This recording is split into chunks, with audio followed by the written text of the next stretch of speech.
gentlemen, it is me, Dr. Donna. Welcome to today's personal accountability. Today's topic, discretionary. What is the first thought that enters into your mind when you hear discretionary? The definition that I will be using today is discretionary with respect to the brain. The capacity of the brain, primarily through execution control in the prefrontal cortex. It allows you to exercise choice, judgment, and self regulation over actions, thoughts, and behaviors that are not automatic or reflexive. It refers to the brain's ability to engage in voluntary, intentional, and controlled decisions rather than relying on instincts, impulse, or habit. The key brain regions involved are the prefrontal cortex, the anterior cingulate cortex, the basal ganglia, and the amygdala. Now, how this works is when you are in automatic mode, which means non discretionary mode, your habits, your reflexes, and conditioned responses run with little conscious effort. They're just basically automatic.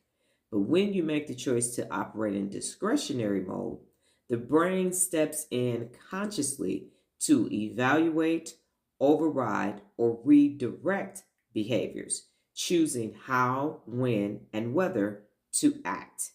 For example, resisting the impulse to speak out of anger or choosing to listen before reacting. It also requires discretionary brain power.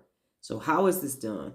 We know that if you have a higher limbic system or your limbic system is stronger, basically your amygdala, then your prefrontal cortex is going to be weaker. And if that is the case and you have deregulated emotions, you're always going to be on automatic mode. However, when you have a strong prefrontal cortex and it has emotional regulation, so the prefrontal cortex is in charge of your emotions, then you will be in discretionary mode. And what happens when you are in discretionary mode, your everyday behavior, it allows your brain to function as follows. You will pause before reacting, and that's going to give you self control.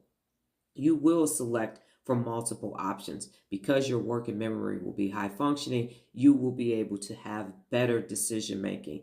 You will have adaptive behavior to context because you will be accessing your cognitive flexibility, also located in the executive function of your brain. So now you will be presented with situations and you will be able to adapt to those situations in a way that makes sense as opposed to reacting and then you just, oh, why is this happening? I don't, and then you just make poor decisions and you're inflexible in your thinking.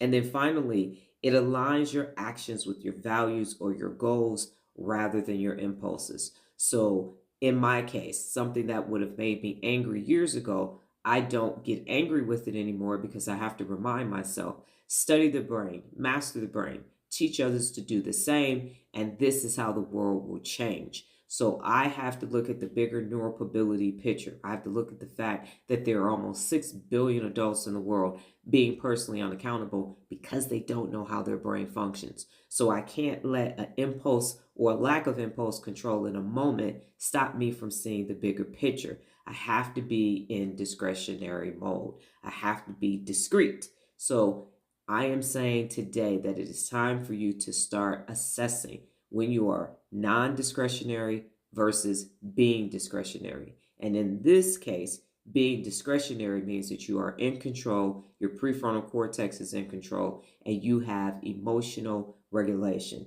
It's time to click off of non-discretionary mode and click on discretionary mode starting today.